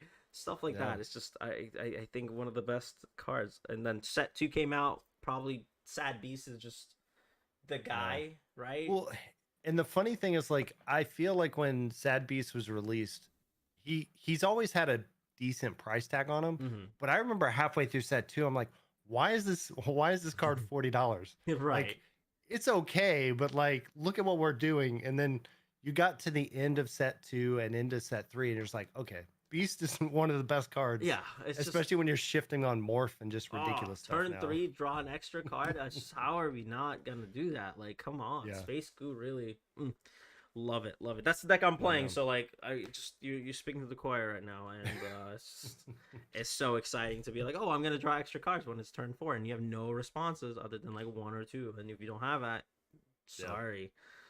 Man, Yeah, it's just the shift in what we're seeing is really cool. But you brought us steel. I kind of do want to talk about how do you feel about that price tag in general? So it's expensive, and again, it's weird because I come from Magic. So a lot of Right. people that are new to TCGs or anything like that, they look at these decks and like, oh my gosh, $500 for a deck, like that's outrageous. I'm not going to pay that. But I'm like, okay, I played Modern, and the Uh-huh. cheapest deck you could play in Modern was like $1,000, right? Wow. Like, sure, you could play like Mono Red Burn or something, but like you're not winning a giant tournament with it. A giant tournament in Modern's like $1,000 is about the cheapest deck. Most of them are going to be like 1,500. Sure. Standard, your top deck is $500. It's Yeah. $500-600, and they may even be a little more pricey now. But Mhm. yeah, and then you get into like not. To go a step further, you have Legacy. Legacy Oh, is yeah. $2,000-3,000, and you Yeah, have good luck. Vintage. Yeah, Vintage is like 10 grand plus, Yeah, you're right? playing Like, with a car. Yeah, of course. so so to me it's looking at it and it's like, yeah, I get it. It does look expensive, and it is expensive for Lorcana decks because most decks are a lot cheaper than that because of Robin Hood and Beast being the top cards in set 2 and 3 of price right now. But I don't know. I mean, like, the good thing about it is it's beatable. Yeah. Like, I think it is one of the top decks. Like, if you look at probably top 3 or whatever, Uh-huh. it's up there. But it is beatable by cheaper decks, which is kind of Yeah. what I also like about Lorcana is you can play a $150 deck and still win Yeah, no, in some of these absolutely. places. I mean, the Ruby Amethyst deck is like $200 right now. It's Yeah. if you like, just Maleficent is the most expensive card, and most of the runs are running 2 at 3 copies, so it's Yeah. affordable in the sense of like, if $200 is a good price, that's I think is like, I'm on the same boat. Like right now, Yu-Gi-Oh, the best deck is $1,000. That's just how it is. Yeah. Good luck. If you want to play, you're most likely spending $1,000. Just how it works. And when people complain about like the $700 price, and it is unfortunate. Like, I'm not gonna like, oh yeah, you just play it. It's easy, just afford it, whatever. But unfortunately, it is just supply and demand. It's basic supply demand at then. Everyone wants 4 copies of a legendary. Just happens. Yeah. And it's unfortunate, but it's a normal price point. It's a card game. Every card, some cardboards are pricey, and it's just that's what happens. I don't know. Well, it's weird to me because like, so I'm so used to Magic having kind of 4 rarities. Lorcana has 5. Yeah. And it's almost like it has 1 extra because when you look at prices, like the super rares, most of them are like dirt cheap. Like, it really is just the legendaries. Like, okay, the legendaries, we're gonna jump way up, and there's still some cheap legendaries, but it's it's so weird with the way they've done rarities because they skip and jump like really high with Yeah, the prices. yeah, especially just from it's rarity. exponential. Yeah, it's wild. I mean, but at the same time, there's like a $3 legendary too, which makes no sense. Yeah. But those are the legendaries you kind of want to pick up at least a playset of, so you can just keep it. Yeah. So when I don't know, like what we saw with Relentless Beast, where it was like $7 and now it's like 15, you just save money. And like it's Yeah. not a financial advice or anything, but like kind of got to keep up those cheap legendaries because like what at $3 legendary is less than a pack. So I rather Yeah. get my guaranteed legendary than nothing. Yeah. Um, Well, and I think the really cool thing about Lorcana is this shift mechanic. mhm. Because there's so many cards that have like anything that's a one cost of a character, Yeah. you may want to pick up a playset because Sure. at some point Something's they're going to coming make a up top. shift version of it. You know? Yeah. But definitely, like I feel like that's another reason why Beast is as expensive as he is because Morph came out.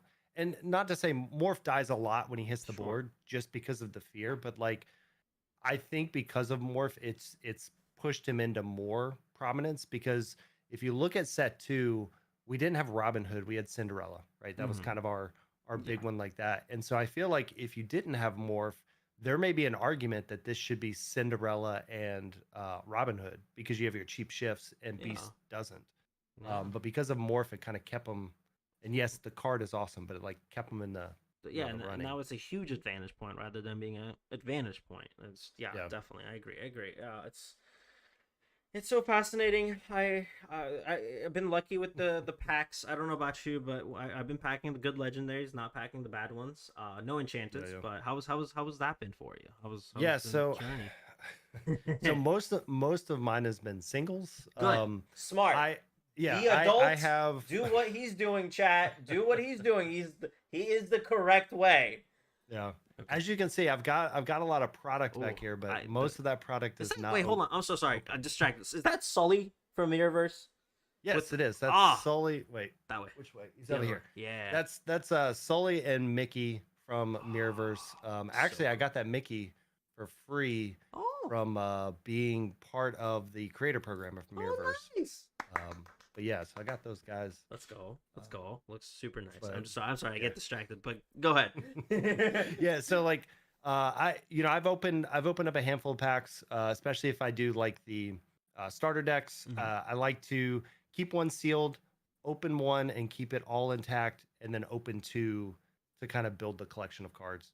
Mhm. Because I do still feel like, for the most part, if you try to buy them single, you kind of get the same price as the starter deck. They're very close. Yeah, for sure. Plus you get your pack. But yeah, so I haven't opened too many packs, but I do have full play sets of set 1, 2, and 3. Oh, nice. But yeah, it's been singles, and I do exactly what you're saying. Any legendary that's $1 or less, any super rare, whatever that's $1 or less, like all of those I pick Wow. up instantly. Sure. Everything else drops to be pennies. Yeah. Outside of really good rares, there's a Mhm. few good rares that have kind of kept like a $2, $3, $4 Yeah. price tag, but anything under $1, like Pick them up. sure, if it drops, you lost what, 20 cents?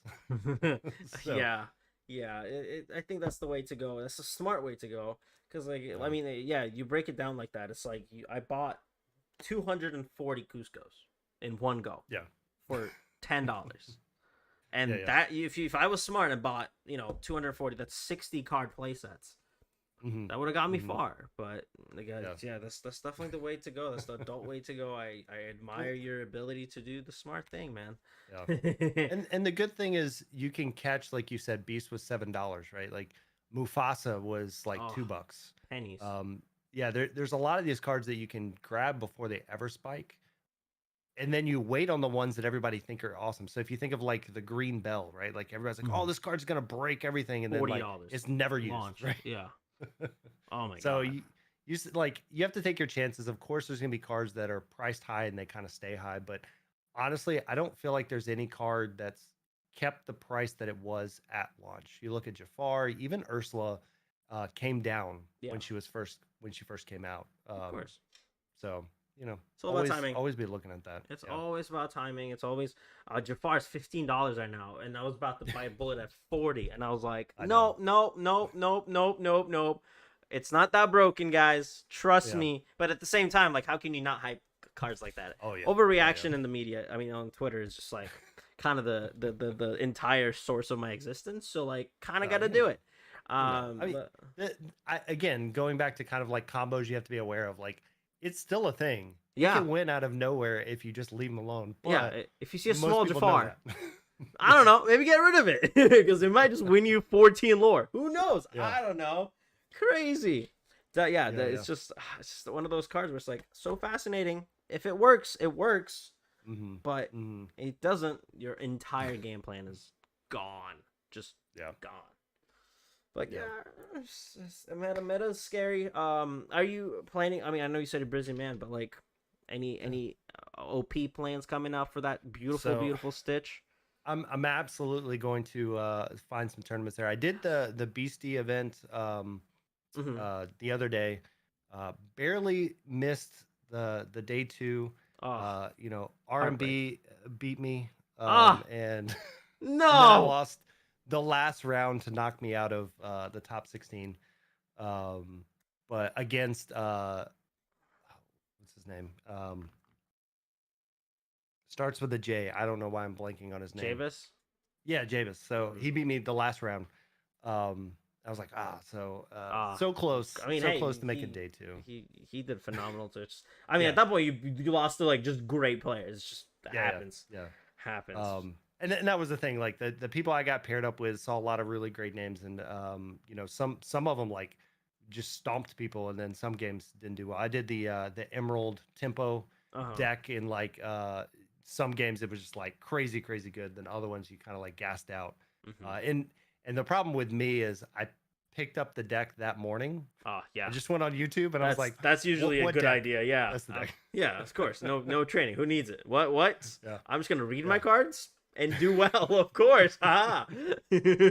So missed that by one match, which is okay. But yeah, I'm planning. I really want to do the Stone Mountain event this upcoming weekend, but we're actually going up to Georgia because we're down here in the Tampa, Florida area. But we are going to Georgia the following weekend. So had already planned that trip. Didn't the know. AK. So I missed the AK by 1 week. That's okay. It happens. But yeah, I'm definitely doing the Star City when it comes here to Tampa. Mhm. And I'm going to be trying to find as many of these tournaments with the Stitch cards as I can find in the area. And hopefully, like we were chatting, or I put in the chat, like a lot of stores in the area have said that they've put in their requests and applied. So we're going to cross our fingers that they come in there. Of course, Scarlet Maiden. I hope you have a wonderful night. I appreciate you. If everyone that stops by, I appreciate it. It's unreal sometimes that people just be like, hey, I'm gonna stand up. But I digress. But yeah, no, I think that's what everyone's plan is, right? Like it's just like, Yeah. if I win one, will I stop? Probably, because it just feels like it's wrong. But if I don't, I'm going. You want the play set, man. You want the play set of Stitches. I can't do that, man. I gotta get my one if I do, and then walk away. And then that'll be it. Or like the mat is the goal. Actually, to be 100% honest, the champion or not champion, I just want the mat, and then I'll stop. Then we're good. Then we're done. We'll just move on. We'll get the mat because I have a mat problem. Mats are my addiction. It's just I can't stop buying more mats. And I'm glad that I don't do the Magic the Gathering stuff because like the Fallout one stuff that I saw right now, I'm just losing my mind. So yeah, no, the mat, and then we move on. And then that's it. That's the plan. Yeah, I do wish like the only complaint I would have is I wish there was one other promo. So like when you think of game days for Magic, like game days would be the top X people for whatever get like the Stitch promo, but then everybody who participates gets a different promo, like a common or an uncommon alternate art promo when it comes to game days for Magic, or when it comes like there are a bunch of different events. You go to like the opens and things like that. You get a promo just for the foil Stitch or some the smaller Stitch, like the one drop Stitch, just something. Yeah, I do agree. Like maybe alt art version of it just looks like the dog looks a little something. Yeah, you're right. I think that would have been cool. How do you feel about? I mean, speaking of the LP, I guess how do you feel about the cash situation? So I think that is the weird part about it, right? Like. I'm okay with it in the fact that it's free for anybody to play, so it's going to open the doors for anybody. Sure. So you could literally go up there and buy a starter deck and play. You're probably not going to win, but you can go up there and play and have fun, right? Like, and that's probably why there's no additional promo, because it's just a lot of money to print out for there not to be there. I feel bad for the shops, because now the shops are having to, they can't take any kind of fee to pay for that entire day of running the event. They're having to either hope that they can do some side events, like when people Yeah. drop out or they're not doing good, or people are buying like sleeves or whatever. So Yeah. I feel a little bad for the shops, because thinking back to Magic and stuff like game days or RTPQs or any of those kind of places, like there was the whole buy-in of the tournament, and a portion of that covered the judges, the shops, lights, and all of that kind Just of out of stuff. So, curiosity, did they say no cash? Does it say? I yeah, mean, it says no cash in that the link that you had earlier. wait, hold on. Because like I it think says that's no where I cash saw it. prizes, but it doesn't say no cash. Oh. Like, Okay, so maybe I misread that. I couldn't imagine that they would let you charge for it if there's no cash prizes, though. but my maybe I'm wrong. locals, for example, does a thing where it's like, yeah, it's $10 to get in. And then that's fine. I'm just gonna keep your beautiful face on there. But it's like they do like $10 and it's just packs. So if they do expand the packs, if it's more than 8 people, let's say, more prizes for everyone. Because like then I Yeah. don't see why it wouldn't be a $10 fee like you would have it. Yeah. like, you know, I'd be curious of what Ravensburger's going to say to that, because that'd to be me, interesting to for know. them saying no cash prizes, I feel like they're trying to cover to say that these things should be free. Yeah. Or they wouldn't care. Like, I mean, maybe they're trying to standardize it so like one shop doesn't charge $80 entry because of the Stitch The promo. card, yeah. I mean, hey, that's what they want to do. That'd be crazy, and no one would go. No one Yeah. should go. So I don't know. There's gonna be a weird like ununiformity that might happen as well. I mean, it's already happening with like leagues. I don't know about you, but like I've heard so many different league systems that people do in order to get the pins, and it's like unfortunate just purely because we don't know what's the correct way. They have a piece of paper that they get, but like they don't be like, hey, you can't do this, that, this, and it's just kind of like, okay, well, I'm going to my league. For me, it's casual, but then I hear my friends be like, oh yeah, I have to go like 3-0 if I want to win something. It's just like, Yeah. which one is the way to go? I've done that a lot too, like because I play in a couple different leagues. I travel with my work a lot, so Yeah. whenever I travel, I try to find a shop in the area that's playing. Mhm. So I've seen some, like you're saying, where there was one. It was all based on your points. It didn't even matter about your record. Like technically, a win would give you so many More points, but it points, was all sure. about like if I wore Disney stuff, I get points, Exactly. and things like that. So like even at one shop, I was undefeated, and I was the only undefeated person. I was second in points because somebody had all of the like Extra shenanigan points. kill so many characters or banish so many characters or whatever it Right. was. So, but yeah, and so when they did the prizing, like I got, I think I ended up getting, which was fine, just the Lorcana pin. I like those better than the characters, card pins or whatever. Yeah. But everybody likes their own thing. Yeah, and then sure. I went to another one where the I think it was the pins went to the winners, but the promo cards, or it was vice versa, went to the lower people.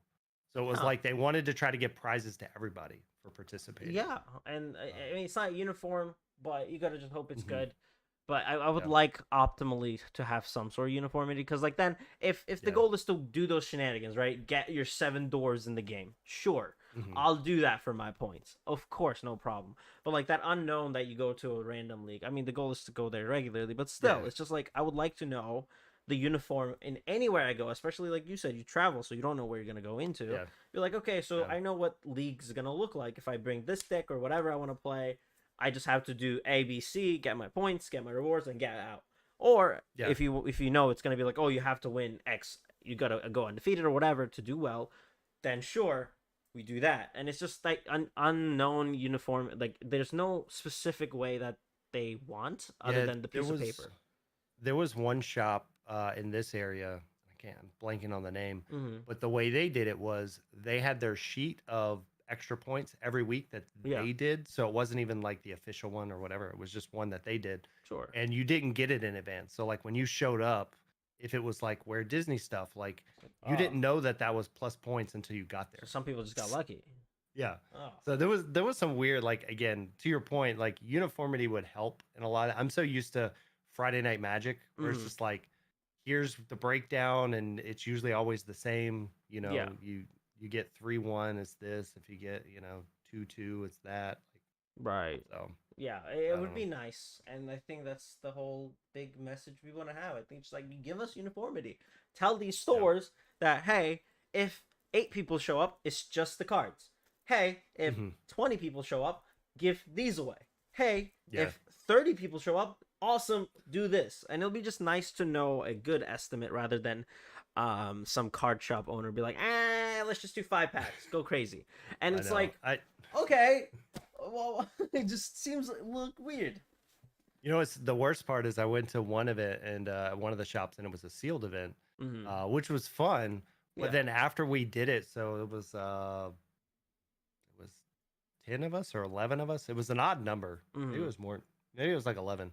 But so we did it. He's like, man, if we would have got 14 people, I was gonna give this enchanted Pete as one of the prizes. I'm like, don't tell me that. Like, Just 3. I didn't I'll need to pay know for what I 3 can't more. get. Yeah, I'll just pay for 3 more entries.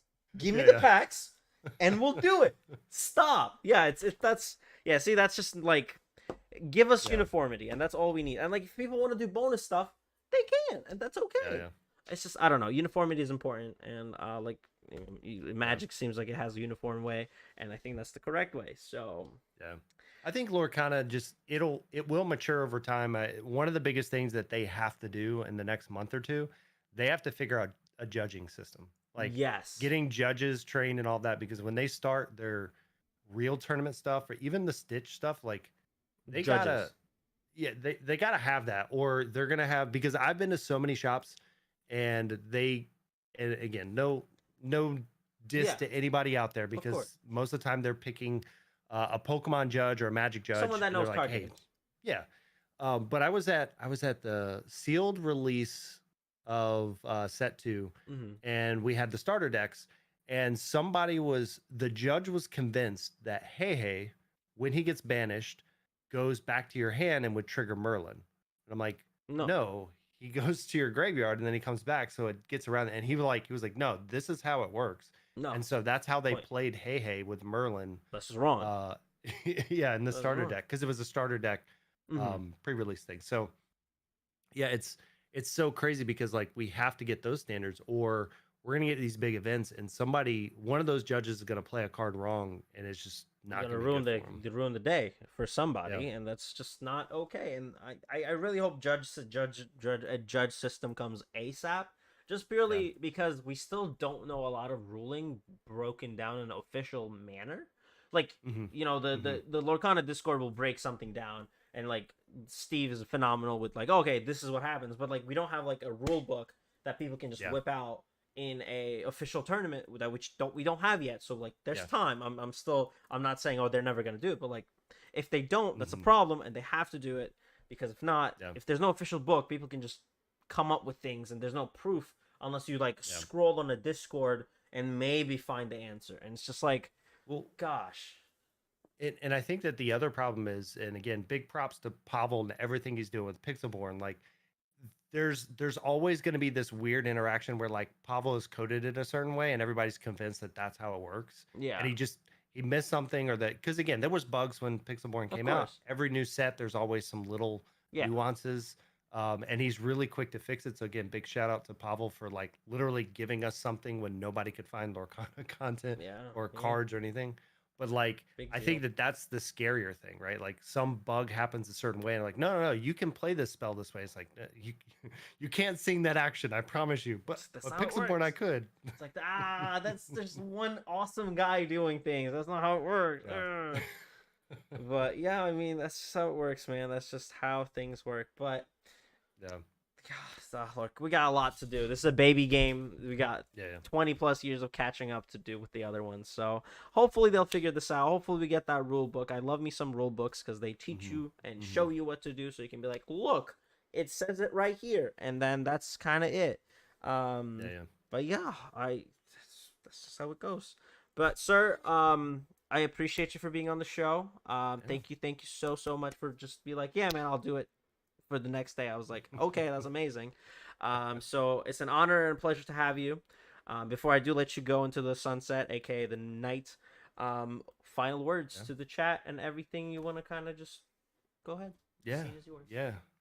So like I said, I'm loving Lorcana. I think that they're doing it right. There's been a lot of games that have come out over the last few years that have stumbled and struggled. But honestly, outside of our set one, you couldn't find product for a little while. I think they've done an amazing job with the game.